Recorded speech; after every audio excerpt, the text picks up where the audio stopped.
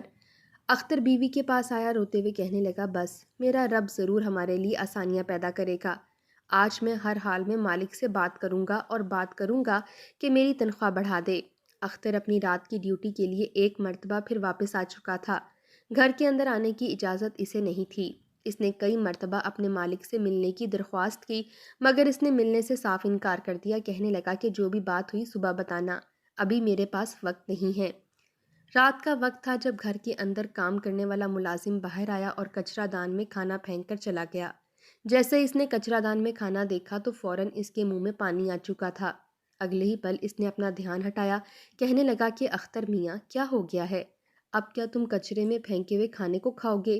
بھوک کی شدت اس قدر زیادہ تھی کہ اس نے آس پاس نظر دوڑائی، وہاں پر کوئی بھی نہیں تھا۔ اس نے دھیرے دھیرے اپنے قدم اس کچرے کی جانب بڑھا دیے جہاں پر وہ ملازم کھانا پھینک کر گیا تھا۔ اس نے کچرے میں ہاتھ ڈالا تو تھیلی میں کھانا موجود تھا، جو کہ 2 دن پرانا باسی کھانا تھا۔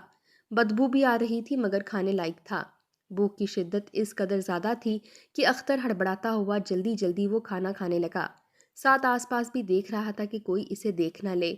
جیسے اسے کچھ تقویت ملی تو فوراً اپنے بچوں کا خیال آیا، اس نے وہ کھانا اپنے پاس ہی چھپا کر رکھ دیا۔ ساری رات انتظار کرتا رہا جیسے ہی وقت گزرے اور وہ واپس گھر جا کر اپنی بیوی بچوں کو کھانا دے سکے۔ صبح اسے دور سے ہی چوکیدار آتا دکھائی دیا تو فوراً خوشی سے پھولا نہ سمایا۔ وہ کھانا لے کر گھر گیا، بچے ابھی تک سو رہے تھے۔ اس نے وہ کھانا نکال کر بیوی کو دیا اور بولا کہ یہ میرے بچوں کو کھلا دینا۔ بھوک تو جیسے ان کے سونگنے کی سکت بھی چھین چکی تھی، کھانے سے بےحد بدبو آ رہی تھی، مگر اس کے باوجود وہ لوگ یوں کھا رہے تھے جیسے وہ کتنا ہی لذیذ کھانا ہو۔ چند روز بعد اختر کو موقع ملا اور وہ اپنے مالک سے بات کرنے کے لیے بھی گیا، کہنے لگا کہ مالک آپ جو تنخواہ دیتے ہیں اس سے ہمارا گزارا کرنا بےحد مشکل ہے، اگر ہو سکے تو میری تنخواہ تھوڑی بڑھا دیجیے۔ مالک نے یہ سنا تو کہنے لگا کہ تمہیں یہاں پر کام کرتے ہوئے کتنا وقت ہو چکا ہے؟ ڈرتے ڈرتے اختر نے کہا کہ جی مالک 4 سال ہو چکے ہیں، اتنا سن کر وہ کہنے لگا کہ اچھا، میں اپنے تمام ملازمین کی تنخواہ 5 سال بعد ہی بڑھاتا ہوں۔ جب 5 سال پورے ہو گئے تب آنا، 1000 2000 بڑھا دوں گا۔ اختر ابھی بول ہی رہا تھا کہ مالک وہاں سے اٹھ کر چلا گیا۔ بہرحال اس کا رزق تو جیسے اس بچے ہوئے کھانے میں لکھا جا چکا تھا۔ روزانہ ملازم جو بھی باسی کھانا آ کر پھینکتا، وہ کھانا اختر اٹھا کر گھر لے جایا کرتا اور وہی کھا کر وہ لوگ اللہ تعالیٰ کا شکر ادا کیا کرتے تھے۔ اختر کو تو لگا تھا کہ اب یوں ہی زندگی چلتی رہے گی اور سب کچھ ٹھیک ہو جائے گا، مگر ایسا بھی نہیں تھا۔ کچھ ہی ہفتوں بعد مالک کی طبیعت خراب رہنے لگی اور وہ کسی ملازم کو خود کو ہاتھ تک نہیں لگانے دیتے تھے۔ اپنے لیے اسپیشل ڈاکٹرز اور میل نرس رکھے تھے جو ان کا ہر طرح سے خیال رکھتے۔ بیوی تو کب کی چھوڑ چکی تھی اور ایک بیٹا تھا جو ماں کے ساتھ امریکہ رہتا تھا۔ مالک ڈاکٹروں سے اپنا علاج کروانے لگے، یہاں تک کہ دوسرے ملک بھی گئے، مگر نہ جانے انہیں کیا بیماری ہو چکی تھی کہ آرام ہی نہیں آ رہا تھا۔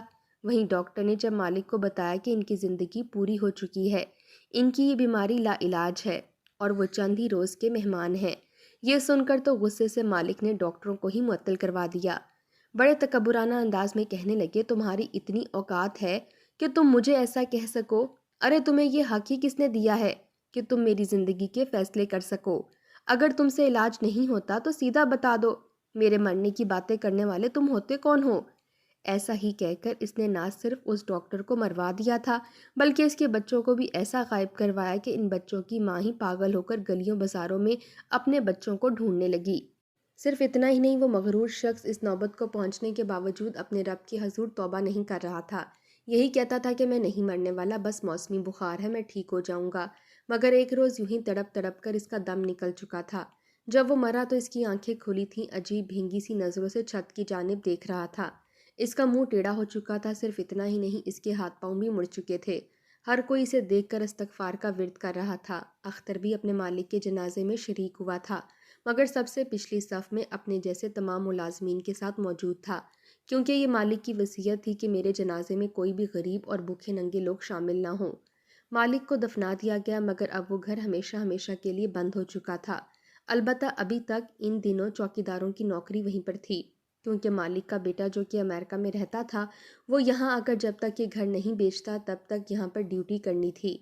اس کی تنخواہ تو اسے ملی ہی نہ تھی، وہیں اب تو کھانا ملنا بھی بند ہو چکا تھا۔ ایک رات وہ پریشان حال عشاء کی نماز پڑھنے کے بعد کتنی ہی دیر سجدے میں گڑ گڑا کر اپنے رب سے معافیہ مانگتا رہا۔ یہ دعا کی کہ میرے من میں لالچ نہیں، بس اتنا عطا کر دو کہ میرے بچے کبھی بھوکے نہ سو سکیں۔ اس رات جب وہ گھر آ کر سویا تو اس نے خواب دیکھا کہ وہ اپنے مالک کی قبر کھود رہا ہے۔ اس کا مالک اسے قبر سے چیخ چیخ کر بلا رہا ہے۔ اس نے اس خواب کو صرف ایک اتفاق جانا، مگر ہر رات جب بھی وہ سوتا اسے یہی خواب آتا۔ اب تو فاقوں کے مارے اس کے بچے مرنے کے قریب پہنچ چکے تھے، جب ایک مرتبہ پھر اختر نے خواب میں دیکھا کہ اسے خواب میں ایک بزرگ کھڑے اشارہ کر رہے ہیں کہ اپنے مالک کی قبر کھودو، تمہاری ساری مشکلات حل ہو جائیں گی۔ یہ سوچ کر اختر مجبور ہو چکا تھا۔ اگلے ہی روز جیسے ہی شام ہوئی تو وہ اس قبرستان میں چلا گیا۔ وہاں پر اس وقت کوئی نہیں تھا۔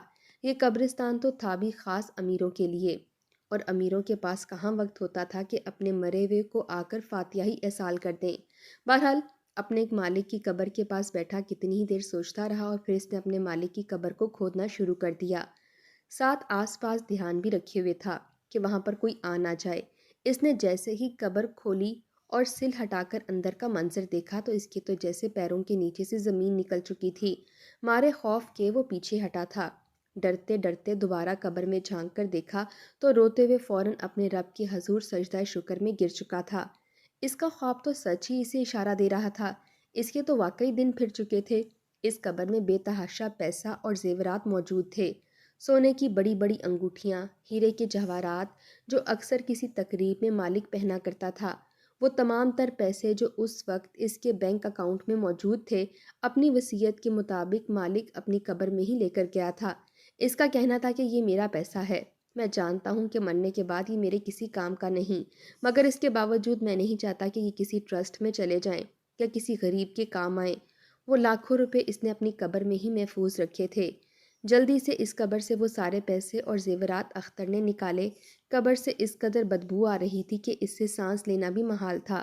اس نے جلدی سے وہ سارے پیسے اور زیور نکالے اپنے کندھے پر موجود بڑے سے رومال میں وہ سب کچھ لپیٹ لیا، پھر وہ دوبارہ سے قبر بند کی اور وہاں سے اٹھ کر گھر چلایا۔